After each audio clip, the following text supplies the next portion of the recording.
안녕하십니까 세상의 성도 여러분. 오늘은 4월 12일 수요 공부를 시작하고자 합니다.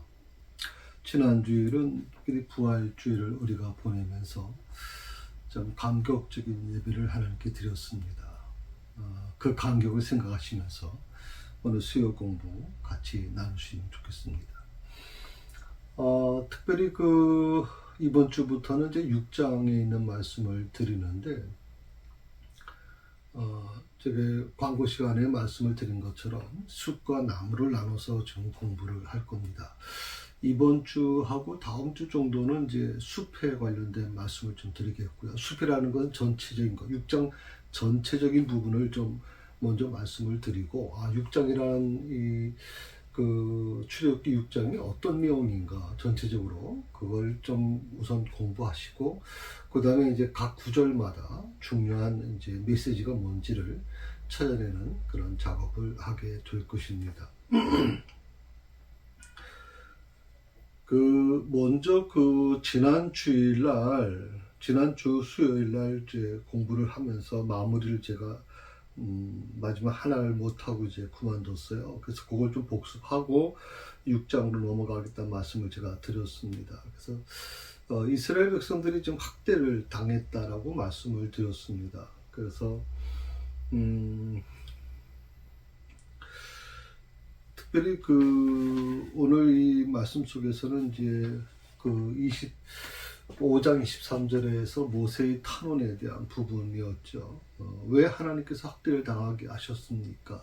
당하게 하십니까? 라고 하는 이 모세의 정말 전류가 기록되어 있는데, 그런 과정에서 우리가 이제 느끼는 것은 때로는 이제 이유를 몰라 사실 하나님께 물을 때가 많죠. 오늘 모세도 사실 같은 겁니다. 모세도 이유를 모르죠. 왜 이렇게 돼야 되는지, 왜 바로에게만 가면 다 모든 문제가 해결될 줄 알았는데 왜 갑작스럽게 그냥 더 핍박이 오고 더 심각한 상황까지 가게 되는지, 그것 때문에 이스라엘 백성들이 모세와 아론을 향해서 정말 모든 잘못을 다 떠넘기고, 그리고 그냥 원망을 다 쏟아부니까 모세 입장에서는 너무 억울한 겁니다. 하나님의 일을 하려고 했는데, 하나님을 대언하기 위해서 왔는데, 그런데 오히려 하나님의 영광을 드러내기보다는 오히려 바로의 힘에 눌려서 오히려 자기 동족 이스라엘 백성들, 자기들 본인이 구원시키려고 했던, 타주시키려고 했던 이스라엘 백성들이 오히려 자신을 향해서 오히려 원망의 투를 내뱉으니까 얼마나 마음이 힘들었겠습니까? 여기서 우리가 한 가지 우리가 질문을 좀 던져야 될 부분이 있는 게 뭐냐면, 이 세상에 있는 이 악의 존재라고 하는 게 대체 어떤 거냐 하는 겁니다. 그러니까 이스라엘 역사를 통해서 우리가 깨닫게 되는 것은, 세상에 악이 존재하고 있고, 그 악의 존재는 우리가 생각하는 것보다 더 엄청나구나 라는 걸 우리가 인정할 수밖에 없습니다. 의인이 악인으로부터 핍박당하는 것을 허용하시는 그 하나님의 섭리, 때로 이것을 우리가 받아들이기 굉장히 힘든 부분이죠. 왜? 다른 악인이 고통당하는 것은 그렇다고 할 수 있어요. 왜? 자기가 잘못한 게 있으니까. 그런데 의인이 왜 이유도 없이 고난을 당해야 되는지에 대해서 성경은 수없이 많은 인물을 통해서 우리에게 알려주고 있습니다. 하박국서에서도 마찬가지고, 또 여러 가지 성경에도 보면 의인들이 고난을 당하는 일들이 수없이 많이 있죠. 그런데 의인이 악인으로부터 핍박당하는 것을 허용하시는 그 하나님의 섭리 배후에는 결국 모든 것을 합력하여 선을 이루고자 하시는 하나님의 오묘한 경륜이 깃들여 있다 하는 것을 말씀을 제가 드렸습니다. 그러니까 우리가 지금 당하는 어떤 지금의 겪는 고난과 또 여러 가지 실패와 여러 가지 그런 아픔들, 또 이해할 수 없는 일들, 이런 모든 것들에 대해서 우리가 무조건 그것에 대해서 하나님이 나를 버리셨어, 하나님이 내 기도를 들어주지 않으셔 라고 하는 쪽으로 몰고 가지 마시고, 그것을 통해서 하나님이 뭘 원하실까? 분명 성경에는 합력하여 선을 이루시는다 말씀하셨는데, 그렇다면 이 안 된 것도, 이 슬픔을 주는 이 문제들도, 또 여러 가지 억울한 일도, 그런 것들이 다 합력하여 선을 이루실까 하나님께서? 그런 것인가에 대해서 우리가 좀 깊이 다시 한번 좀 생각해 봤으면 좋겠다 생각이 들죠. 제가 전에도 말씀을 드렸지만 저는 군대를 가면서 굉장히 정말 하나님께서 놀라운 은혜를 주셨어요. 그래서 훈련소에서 훈련을 받고 있는데, 보통 한 6주 훈련 제가 받았는데, 그 훈련을 받고 나서 받을 때 사단 감찰 부장이라고 하는 중령 되신 분이 오셨어요. 그분은 훈련소장보다 계급이 위신 분이에요. 근데 그분이 오셔서 갑자기 뭐 훈련 받고 있는 저에게 뭐 조교가 소장님이 부르신다. 소장실에서 부르시니까 빨리 가보라고. 그래서 이게 사실 일어날 수 없는 일인데 이제 제가 갔어요. 가서 보니까 사단 감찰 부장이라고 하는 분, 중령되신 분이 앉아 있습니다. 그분이 저한테 이런 얘기를 합니다. 백훈련병은 사단에서 기독교 군종 주특기를 부여해 줬으니까 믿음창교회 60여단 믿음창교회 가서 잘 교회를 섬겨달라, 그렇게 말씀하셨거든요. 분명히 그때 군종으로 결정됐다라고 얘기를 했는데, 그런데 다시 그 훈련 끝나고 부대로 가는데 전혀 엉뚱한 곳으로 가는 거예요. 그래서 이 부분에 대해서 우리가 굉장히 혼란스러웠고 굉장히 어려움이 있었어요. 어떻게 보면 이해할 수 없는 것들, 이해하기 힘든 부분들, 바로 이런 부분들에 있어서 우리가 굉장히 어려운 부분들이 존재하고 있다는 거 여러분 이해하시면 좋겠어요. 그래서 저도 역시 군 생활 동안에 굉장히 많은 어려움이 있었습니다. 이해할 수 없는 일도 있었고요. 그런 과정에서 수없이 하나님께 눈물을 흘리면서 왜 이렇게 일이 일어나야 됩니까? 왜 일이 이렇게까지 이렇게 되는 것입니까? 이것이 하나님의 뜻입니까? 라고 수없이 많이 물어봤습니다. 그런데 저는 그때 나중에 깨닫게 됐어요. 하나님께서 나를 가장 밑바닥으로 보내셨구나. 도저히 이해할 수 없는 이 상황을 허락해 주신 하나님께서는 가장 밑바닥으로 나를 보내셔서 가장 낮은 곳에서 하나님의 일을 하라고, 낮은 곳에서 정말 고통당하는 병사들의 아픔이 뭔지를 깨달으라고 보내셨구나. 그걸 나중에 알게 됐어요.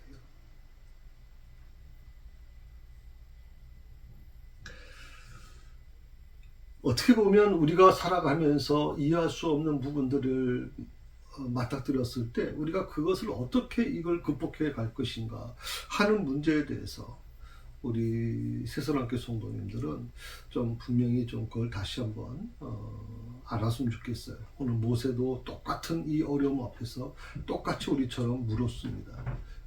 하나님의 뜻이 뭔지를 그렇게 물었거든요. 그러니까 여러분들도 그런 마음을 가지고 신앙생활을 하셨으면 좋겠다 생각이 듭니다.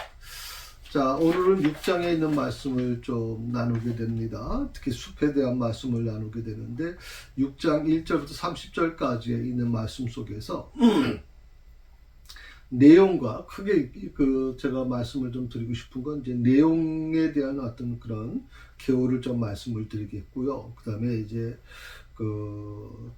크게 큰 주제에 대한 말씀을 좀 나눠서 여러분에게 말씀을 좀 드리겠습니다. 그리고 뭐 신학의 주제, 그리고 영적 교훈에 대해서 이 6장이 우리에게 주는 것이 뭔지 그걸 구분해서 조금 말씀을 드리도록 하겠습니다. 오늘은 전체적인 내용에 대한 말씀을 좀 드리겠습니다. 출애굽기 6장은요, 이스라엘 해방을 위한 모세의 첫 시도가 결국 실패로 끝나게 됩니다. 아마 어떻게 보면 모세의 첫 시도는 굉장한 기대를 갖고 있었고 또 이것이 성공돼야만 됩니다. 그래야 이스라엘 백성들에게 좀 모세가 위신을 차릴 수 있고 또 그렇게 정말 하나님이 나를 보내셨다라고 하는 것, 그리고 바로라 할지라도 하나님이 보낸 나를 함부로 대할 수 없어. 나는 이런 사람이야. 이걸 좀 내세울 수 있는 게 바로 이 첫 번째 시도인데, 모세의 이 첫 번째 시도가 완전히 실패로 끝나고 말죠.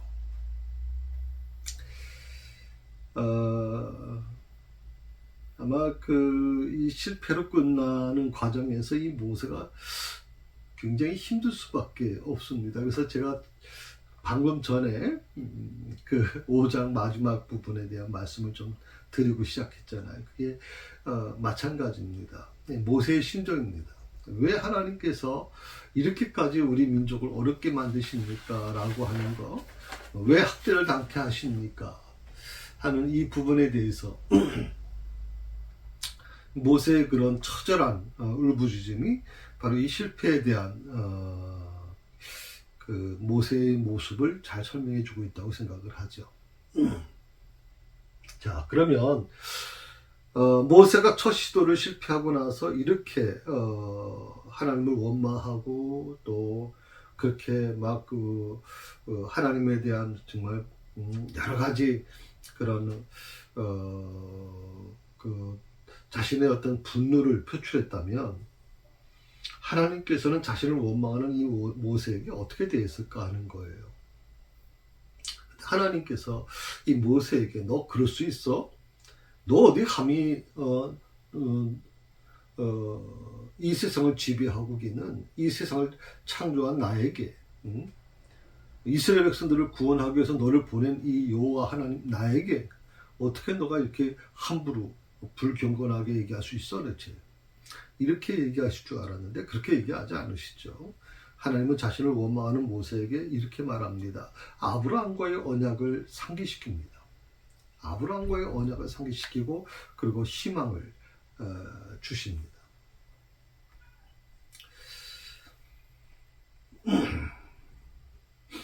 그러니까 하나님은 모세에게 세 가지를 말씀하시는데, 첫 번째가 아브라함과 맺은 언약을 기억시키고요. 아브라함과 맺은 언약을 기억시킬 뿐만 아니라 이스라엘 백성들을 다시 애굽으로부터 구원시키겠다고 하는 그런 약속을 주시고요. 그리고 약속의 땅으로 인도해 주실 것이다 말씀해 주십니다. 자, 이 세 가지입니다. 하나님이 모세에게 주신 이 세 가지 말씀은 하나님 아브라함과 맺은 언약을 기억하시겠다, 이스라엘 백성을 반드시 애굽 땅으로부터 구원하시겠다, 약속의 땅으로 인도하실 것이다 라고 하는 이 약속의 말씀 속에 가만히 한번 파헤쳐 보면요, 이 세 가지 말씀을 제가 주셨다 그랬잖아요. 모세에게 첫 번째가 아브라함과 맺은 언약을 기억시켰다 그랬어요. 아브라함과 맺은 언약은 무엇입니까? 과거형입니다. 과거. 모세가 태어나기 전에도 한참 전에 400년 전에 일어났던 아브라함과 맺은 언약을 하나님이 기억하시겠다고, 과거에 대한 부분을 기억하시겠다는 겁니다. 또 두 번째로 이스라엘 백성을 반드시 애굽으로부터 구원시키겠다고 약속하십니다. 이스라엘 백성을 반드시 애굽으로부터 구원시키겠다. 이것은 언제게? 현재를 얘기해요. 현재 하나님의 약속이 현재 이루어지겠다는 겁니다. 그리고 세 번째, 약속의 땅으로 인도하실 것이다 라고 해요. 약속의 땅으로 인도하실 것. 아직 이루어지지 않았잖아요. 가나안 땅은 아직도 이루어지지 않았어요. 지금 이스라엘 백성들은 애굽에 아직도 그대로 있습니다. 그러니까 어떻게 보면 과거와 현재와 그리고 미래에 대한 부분을 종합적으로 지금 세트로 모세에게 하나님께서는 약속하고 계시는 거예요. 과거에 아브라함과 맺은 언약을 너는 기억해. 나는 그걸 기억하기 때문에 결코 이 약속을 포기하지 않을 거다. 그리고 현재 이스라엘 백성들을 반드시 내가 애굽에서 구원해 시킬 거야. 현재형입니다.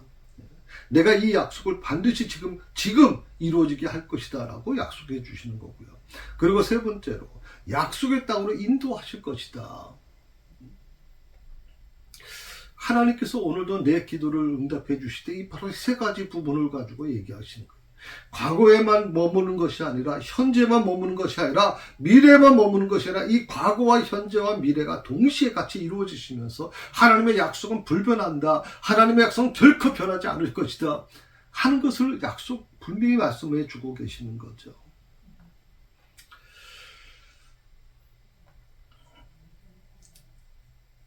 모세는 어떻게 보면 지금 현재의 문제 앞에서 지금 무너졌거든요. 현재의 모습. 그가 무슨 과거나 뭐 미래에 대한 것은 아마 거의 없었을 거라고 생각이 들어요.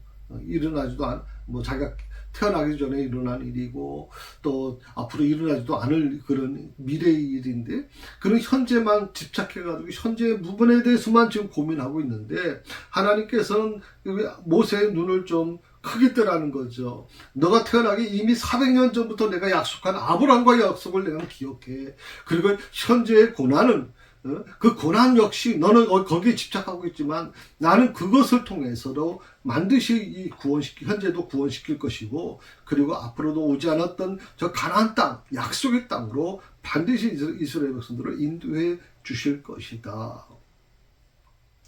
여러분이 어떤 어려움을 좀 혹시 겪고 계시다면 또 여러분의 기도하는 것들이 응답이 제대로 이루어지지 않고 더 문제가 더 어려워지고 있다면 저는 여러분에게 이 말씀을 좀 같이 드리고 싶습니다.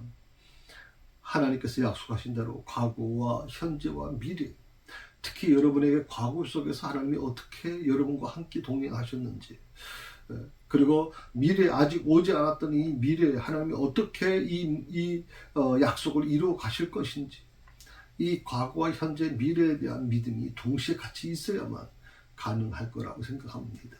내 믿음이 현재에만 고정되어 있다면 내 영적 눈이 현재에만 고정되어 있다면 그것은 현재의 어떤 변화에 따라서 얼마든지 그 내 믿음을 흔들릴 수밖에 없는 것입니다. 그것을 여러분 꼭 기억하시면 좋겠습니다. 특히 1절에서 13절까지의 말씀이 바로 이런 부분입니다. 그러니까 모세가 원망하고 하나님은 그 원망하는 모세에게 이렇게 약속을 다시 확인시켜주고 상기시켜주는 그리고 희망을 주는 이 약속의 내용들이 6장 30절 중에서 13절을 할애를 하고 있습니다.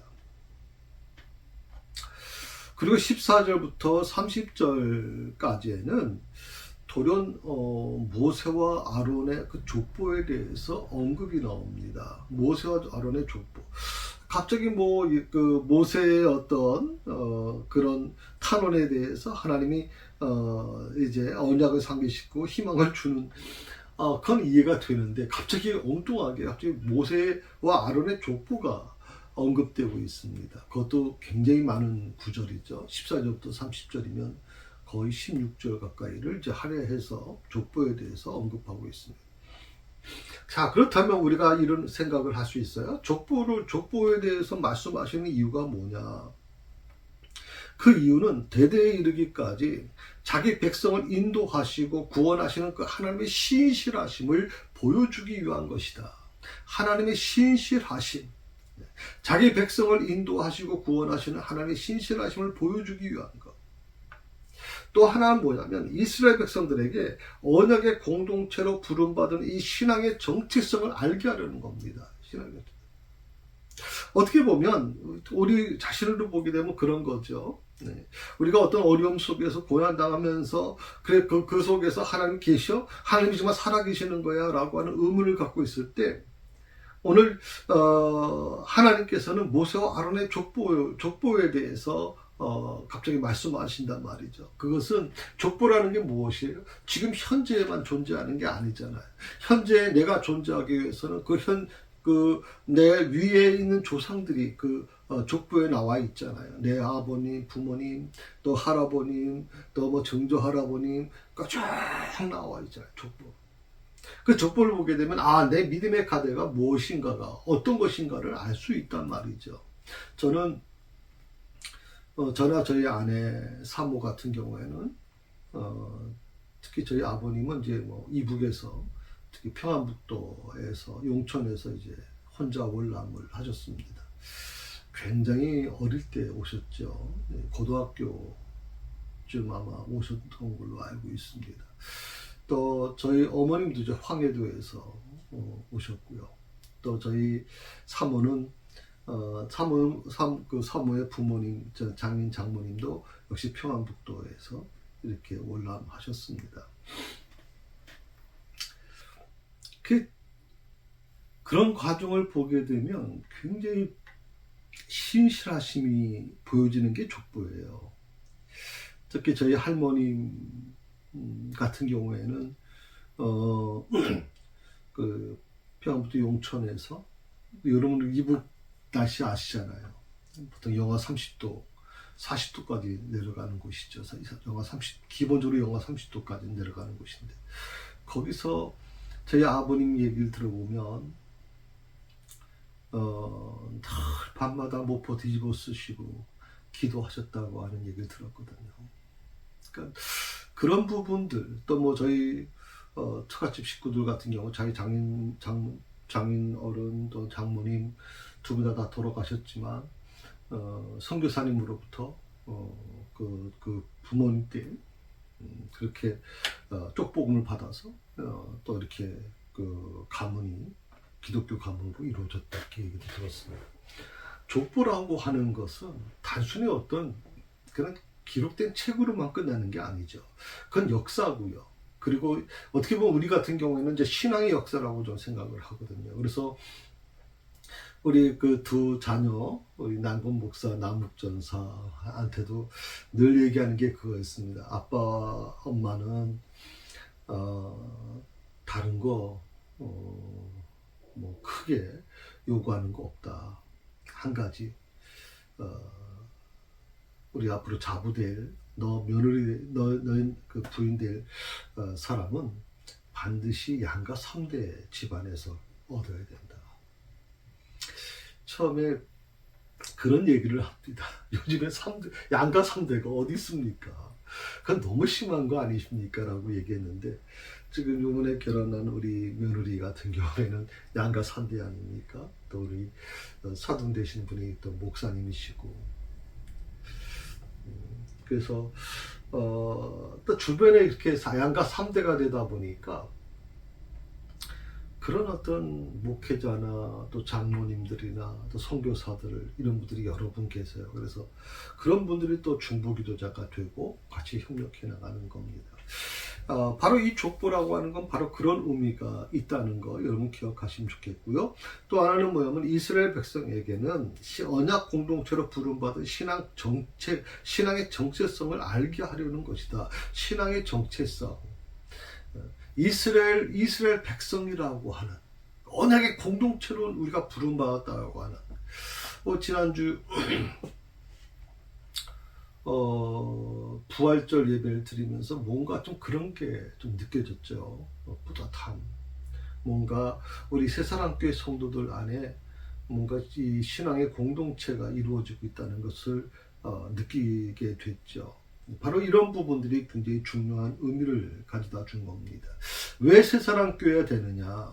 뭐 교회가 많은데 무슨 새사랑교회 나와야 되나? 여러 가지 생각할 수 있어요. 그럼에도 불구하고 우리는 새사랑교회 안에서 같이 믿음을 같이 나누고 때로는 이 교회 안에서 있으면서 때로는 여러 가지 정말 볼 거 안 볼 거 못 볼 것도 보고 또 사람들 간에 어떤 그런 갈등도 일어나고 또 신앙적인 여러 가지 시험에 든 사람들의 모습도 보고 또 교회를 떠난 사람들의 모습도 보고 수없이 많은 사람들의 모습을 보면서 우리는 스스로 깨닫는 거예요. 그리고 또 떠났던 사람들이 교회로 돌아오는 모습을 보면서 우리는 같은 언약의 백성들이야. 같이 그런 어떤 같은 언약의 공동체로 부름받은 신앙의 정체성을 우리는 갖고 있어라고 하는 것이 저는 중요하다고 생각합니다. 새사랑교회가 처음에는요 굉장히 모래알 같았어요. 참 여기 교회 등록하신 분들은요 정말 한가닥 하시는 분들이었어요. 정말 서울에서 큰 교회 다니시던 분들이고 또 다들 믿음 생활을 오래 했던 분들입니다. 그 교회 생활을. 그런데 교회 와서 다 모래알처럼 있는 거예요. 하나가 되질 못하는 거예요. 다 자기가 똑똑한 거예요. 그러다 보니까 꺾핏하면 부딪히고 꺾핏하면 갈등 일어나고 교회가 어느 정도 이제 성장할 만하면 또다시 아픔을 겪으면서 그런 어려움들이 너무나도 목회자의 마음속에도 큰 상처가 됐었거든요. 그런데 새사랑교회가 23년쯤 저희가 있지 않습니까? 그런데 우리 새사랑교회가 굉장히 달라졌다는 걸 느껴요. 새사랑교회만의, 다른 교회가 아닌 새사랑교회만의 어떤 믿음의 공동체의 모습이 보여지기 시작해요. 이제는 모래알 같은 그런 존재들이 아니라 이제는 뭐든지 할 수 있을 것 같아요. 우리가 원하기만 하면 마치 진흙을 가지고서 모양을 만드는 것처럼 얼마든지 이제는 만들어낼 수 있는 것 같아요. 그게 바로 새사랑교회가 갖고 있는 아마 하나님이 주신 은혜라고 생각합니다. 그 은혜는요, 아무렇게나 그냥 뚝딱 해서 만들어진 게 아니죠. 20년 넘게 꾸준하게 아픔과 싸우면서, 때로는 상처와 싸우면서 오늘 만들어진 거 아닙니까? 그래서 오늘 저는 새사랑교회 성도님들이 참 대단하신 분들이다. 여러분에게 이 남겨진 자들에게 주신 하나님의 축복이 저는 굉장히 클 거라고 그렇게 믿습니다. 오늘 모세에게 이스라엘 해방의 사명을 맡기시는 하나님이, 그 하나님은 어떤 분이시냐? 다른 하나님이 아니라는 거예요. 조상 때부터 그 조상에게 함께 하여 오시던 바로 그 하나님이라는 그런 의미가 거기 포함되어 있어요. 이 족보라고 하는 건 바로 그런 의미예요. 그 하나님이 어느 한순간에 나타나는 그 분이 아니라 너희 조상 때부터 계속 찾아오신 분이다. 약속하신 분이다라는 걸 말씀하고 있는 겁니다. 전체적인 내용은 바로 그런 거죠. 1절에서 13절까지, 그리고 14절부터 30절까지, 그렇게 두 부분으로 나눠져서 1절에서 13절까지는, 어떻게 보면 정말 그 실패에 대한 원망에 사로잡혀서 하나님을 원망하고 불평하는 이 모세에게 하나님께서 아브라함의 언약을 상기시키고 모세에게 또 세 가지 약속을 주시고 이런 것들이고요.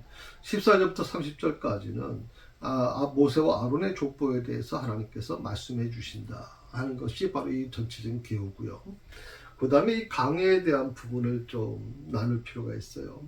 출애굽기 5장 22절에서 보면, 5장 22절에서는 벌써 이렇게 나와서 모세가 여호와께 돌아와서 아뢰되 주여 어찌하여 이 백성이 학대를 당하게 하셨나이까? 어찌하여 나를 보내셨나이까?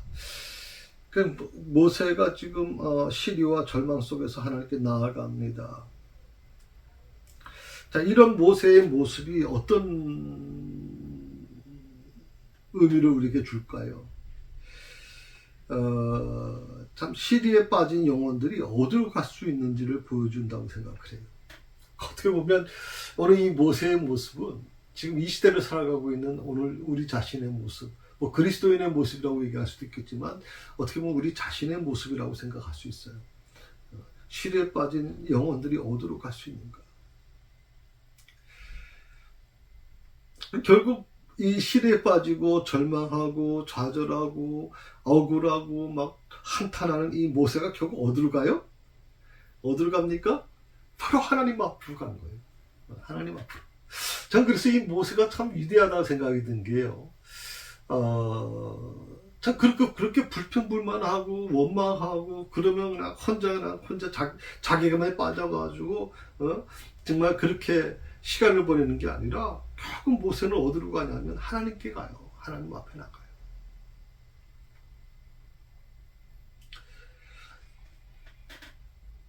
저는 이거 굉장히 중요하다고 생각을 하거든요. 우리도 살아가면서 굉장히 힘들 수 있어요, 여러분. 목사님 저도 힘들어요. 힘들 때가 있어요, 여러분. 그럴 때 어디로 갑니까? 저 산속에 올라갑니까? 아니면 바다 가서 낚시할까요? 아니에요. 어디로 갑니까? 주님 앞에 가는 겁니다. 주님 앞에. 울더라도 주님 앞에 우는 겁니다. 교회 와서 강대에 엎드려서 정말 펑펑 울면서 휴지가 한 통이 다 그 눈물로 다 닦여질 정도로 그래서 한참 울죠. 하나님 앞에서. 그 목사가 교인들이 있는 데서 이렇게 막 울면 아이고 목사님 또 무슨 일이 있는가 할까, 가끔 교인이 없는 시간에 와서 그렇게 합니다. 요즘엔 제가 건강 문제 때문에 밤에 철야를 못 합니다만은, 젊었을 때는 40, 50대는 정말 교회에서 혼자서 이렇게 처리하면서 기도를 했거든요.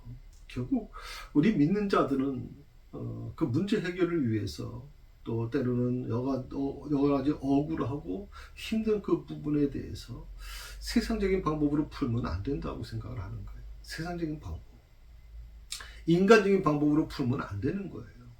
우리가 할 수 있는, 하나님을 믿는 자들이 할 수 있는 게 뭐냐면 바로 하나님 앞에 나아가는 겁니다. 하나님 앞에서 우세요, 여러분. 하나님 앞에서 통곡하세요. 원망하더라도 하나님 앞에서 하세요. 그게 중요한 거예요. 그게. 6장에서는요, 하나님께서 확신과 언약을 기억하심으로 모세를 만나 주심을 우리가 이제 보게 되는데요. 전능하신 하나님이 이제는 그의 인격을 통해서 여호와 하나님으로 모세를 만나 주고 계시는 거예요. 여호와 하나님으로. 전능의 하나님이 이제는 그의 인격을 통해서 여호와 하나님으로. 그러니까 어떻게 보면 모세가 처음에 꺼지지 않는 그 떨기나무의 그 불꽃을 바라보면서 그 하나님에 대한 그 부분이 굉장히 경외심이 생기고 대단했죠. 또 기적을 베푸시지 않습니까?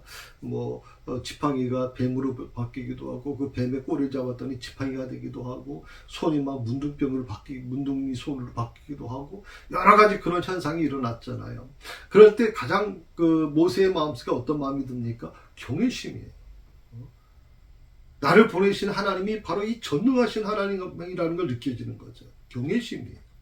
그 전능하신 하나님, 그 전능하신 하나님에 대한 경외심이 어떻게 이제 바뀌어집니까? 하나님의 인격을 통해서 여호와 하나님으로 모세를 만나 주시는 거예요. 여호와.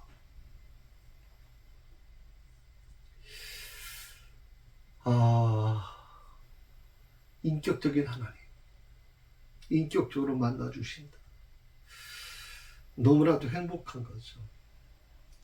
여호와 하나님에 대한 부분이 이제 성경에서 몇 가지 이제 조금 전에 말씀드린 것처럼 전능한 하나님이 인격을 통해서 여호와 하나님으로 모세를 만나 주셨다 그랬어요. 여호와 하나님이 어떤 분이시냐라고 하는 부분에서 보통 성경을 좀 찾아보면요, 첫 번째 하나님의 강한 손이라고 얘기합니다. 하나님의 강한 손. 그러니까 모든 것이 실패한 것처럼 보였을 때 하나님은 그때 일하신다는 거예요.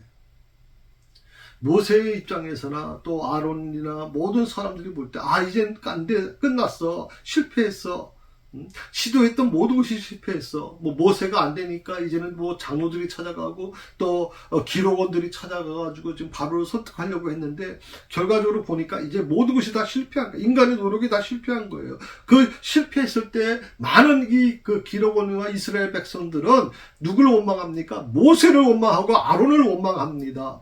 그 모세와 아론을 원망했을 때 하나님은 뭐라고 얘기합니까? 너희를 원망한 것이 아니라 바로 저들이 나를 원망하고 있다 라고 얘기하고 있잖아요. 하나님의 그 섭섭함이 거기에 담겨져 있거든요. 사람들은 모든 것을 실패하게 되면요, 그 실패의 대상을 찾게 돼요. 왜 실패했을까? 그 실패의 대상에 그 원망을 쏟아붓게 되거든요.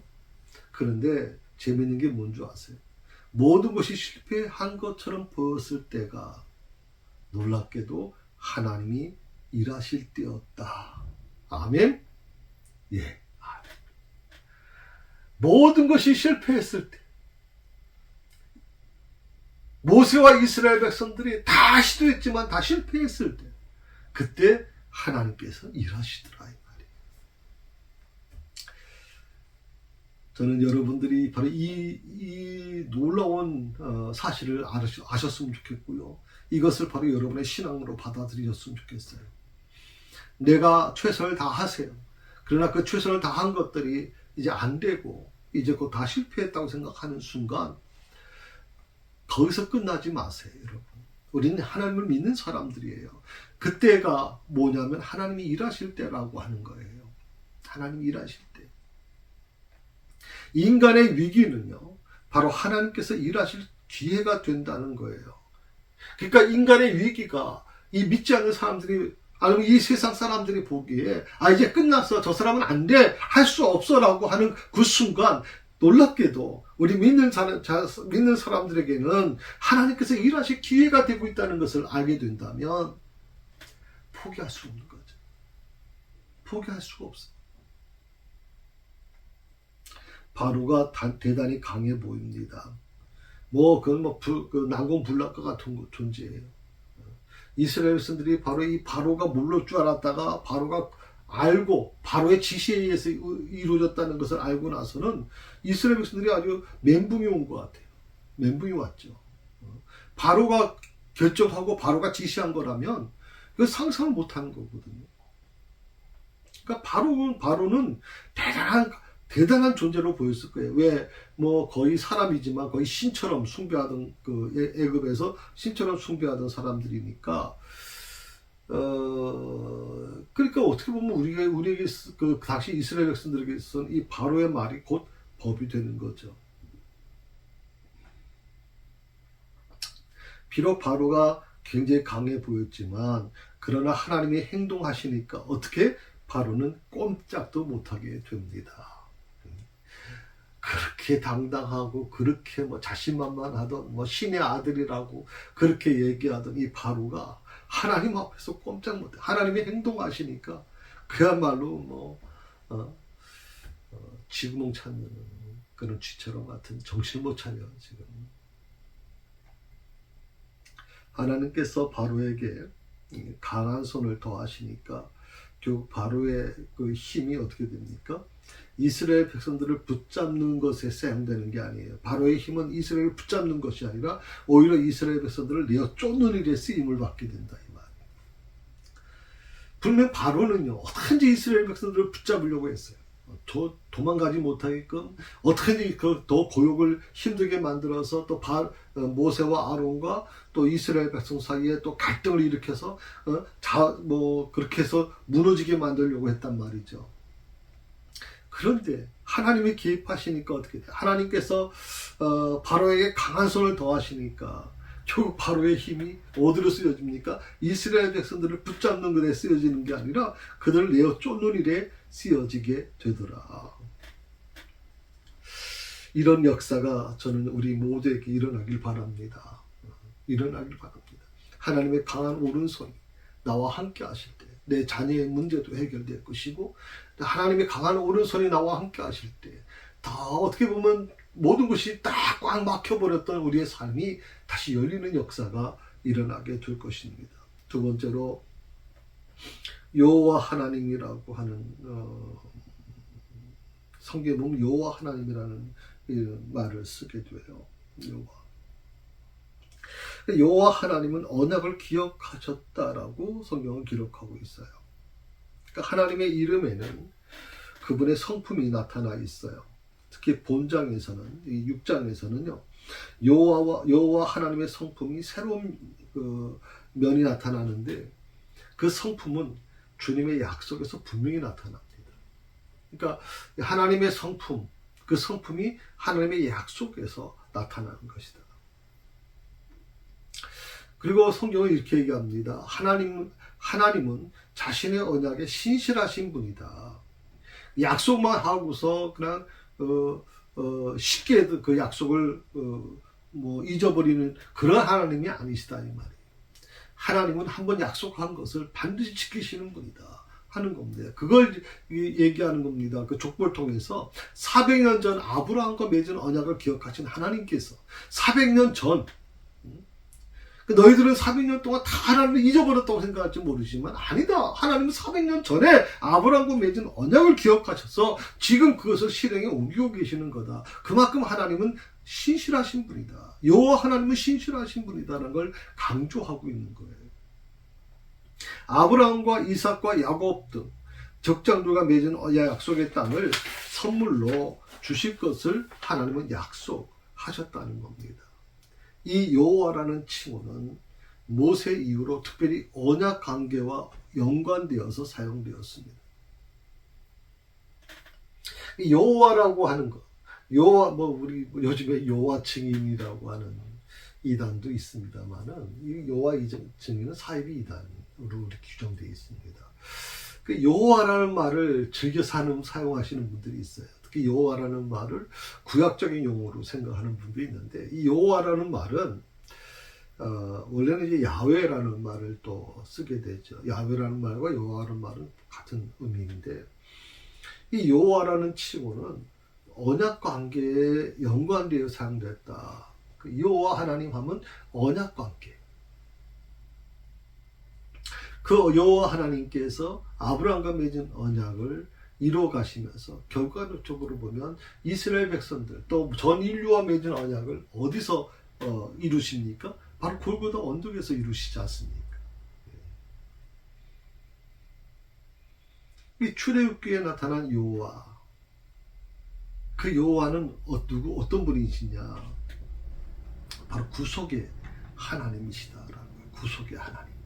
출애굽기에 나타난 여호와 하나님은 바로 구속의 하나님입니다. 구속.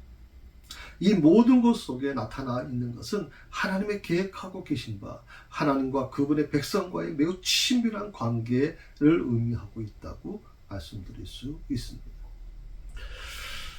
자,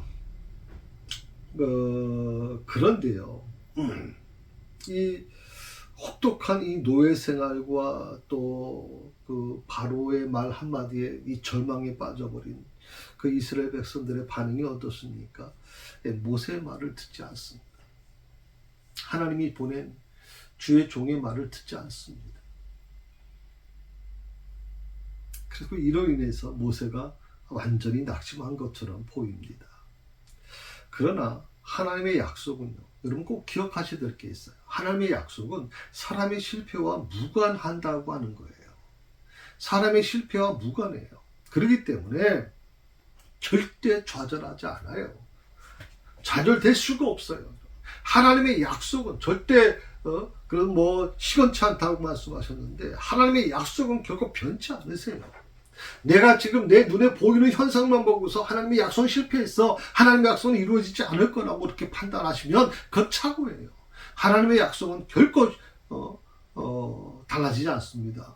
사람의 실패, 사람이 여러 가지 여러분의 삶 속에서 안 되는 것들, 또 모두 꽉 막혔던 것들, 불가능한 것들, 그런 것들과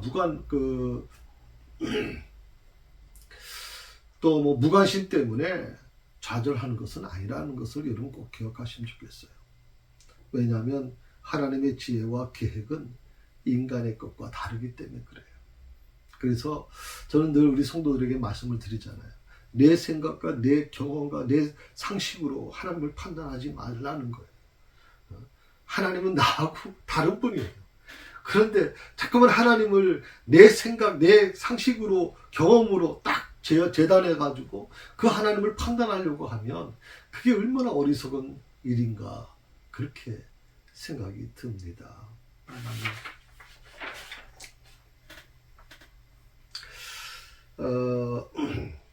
두 번째, 그 해방의 약속에 대한 부분입니다. 그래서 여기까지만 좀 하고 끝내도록 하겠습니다. 하나님께서 이제 모세에게 시리와 절망에 빠진 모세가 다시 하나님 앞으로 나아가서 다시 자신감을 얻게 됩니다. 그러니까 제가 조금 전에 말씀드렸지만, 우리가 힘들고 어려운 일을 겪게 되고 또 내가 원했던 모든 계획이 무너지고 여러 가지 그런 어떤 곳 속에서 정말 사람들로부터 수없이 많이 여러 가지 힘든 일을 겪게 될 때, 저는 여러분이 다른 쪽으로 가지 말라고 말씀을 드렸잖아요. 그래서 우리가 갈 수 있는 곳은 하나님의 선택한 백성들이 가야 될 것이 어디라 그랬어요? 어디라 그랬습니까? 하나님의 앞으로 가야 돼요. 하나님 앞에. 하나님의 앞으로 나가야 돼요. 하나님 앞으로. 그게 바로 기도의 자리예요. 그게 바로 겟세마네 동산이에요. 기도의 자리. 그것이 바로 내가 있어야 될 자리고 그것이 바로 내가 머물러야 될 자리예요.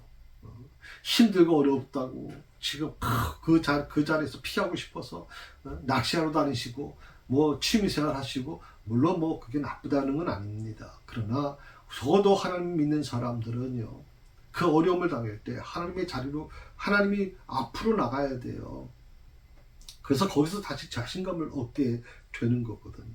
오늘 모세가 바로 그랬어요. 시리와 절망에 빠진 모세가 하나님 앞으로 나아가서 다시금 자신감을 얻게 되죠.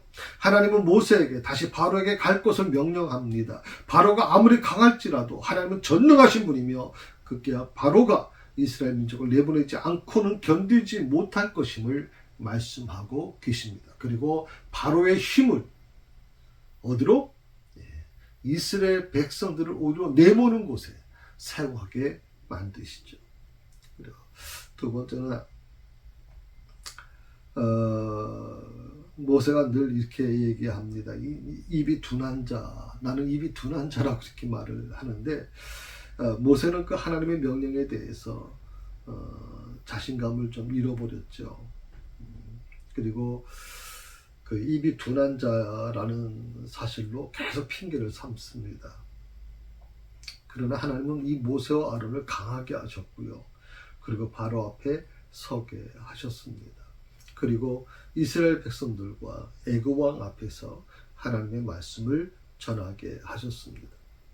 결국 하나님은 이들로 인해서 이들로 하여금 모세와 아론으로 하여금 이스라엘 백성을 애굽 땅에서 인도해 내게 하셨다라고 하는 겁니다.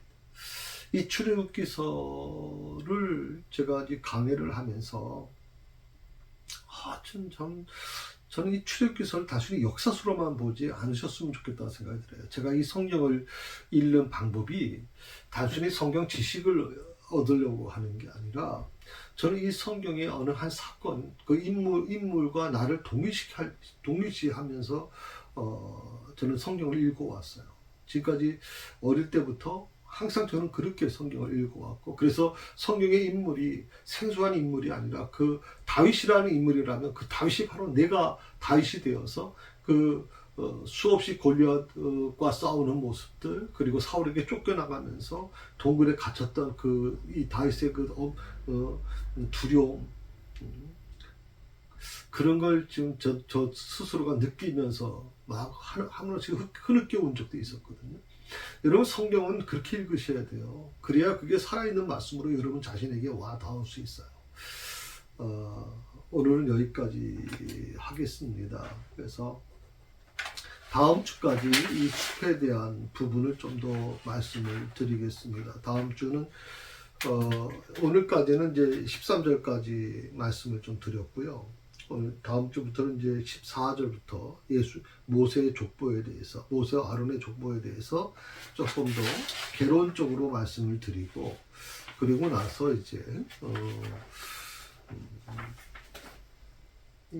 자세한 이제 나무보기 과정을 들어가도록 그렇게 하겠습니다. 예, 수고하셨습니다. 기도하십시다. 하나님 감사합니다.